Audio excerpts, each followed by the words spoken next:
Through their commitment to philanthropy and community, Noni and Alan Aufzien have lived by the principles that we celebrate here tonight: scholarship, leadership, and a lasting impact in the Middle East.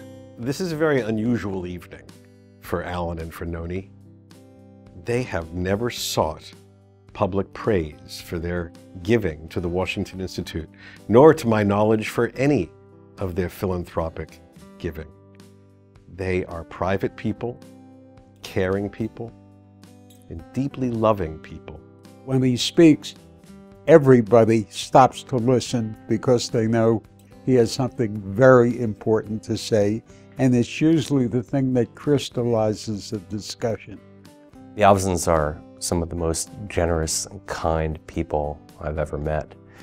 They've been generous not only in terms of financial support to the Institute, but in terms of spirit. He's always been the person that almost whispers in my ear, try new things, act big, and really try to broaden your audience. What's the worst that can happen?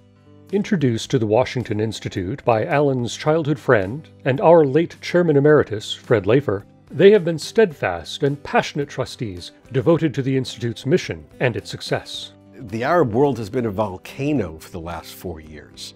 Uprisings all over the Middle East.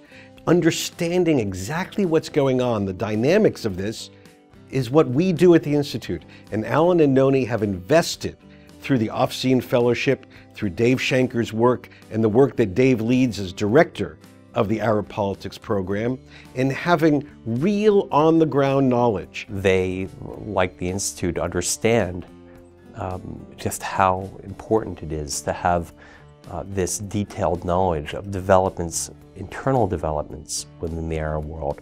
The type of expertise we've been able to bring to bear here at the Institute to these problems in the aftermath of the Arab Spring has really been, I think, a great resource for the U.S. government and for policymakers.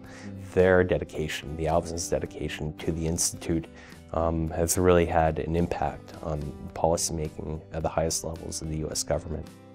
Their generosity has been guided by a belief in the power of ideas and learning, whether in Washington policy circles, New Jersey schools, or on the campus of Tel Aviv University.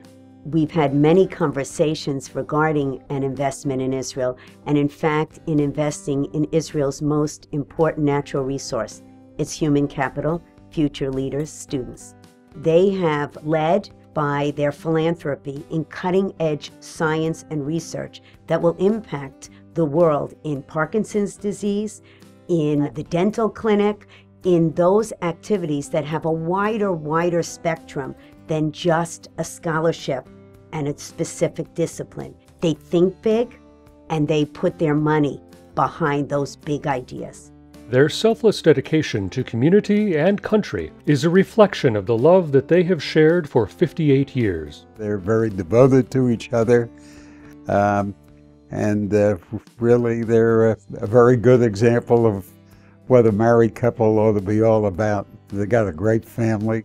30, 40 years from now, I hope my wife and I share the same love and care and respect for each other as Alan and Noni do.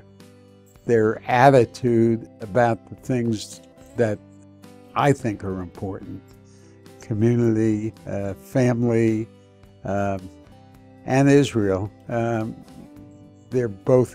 they are equally devoted to it, and both of them work very, very hard at it. So it's a team effort, and they're a great team. Serious, determined, committed, and far-sighted. He's always got a smile on his face, and people gravitate to those that have a smile on their face. She's deliberate in her words, she's got a sparkle in her eye, and she's got a softness in her smile. I can't think of two people who are more deserving of being honored and would make less of it. To them, they're just doing what they think is necessary. I know what their support has meant to me personally, for the Institute and for U.S. security. It really is remarkable what they've done.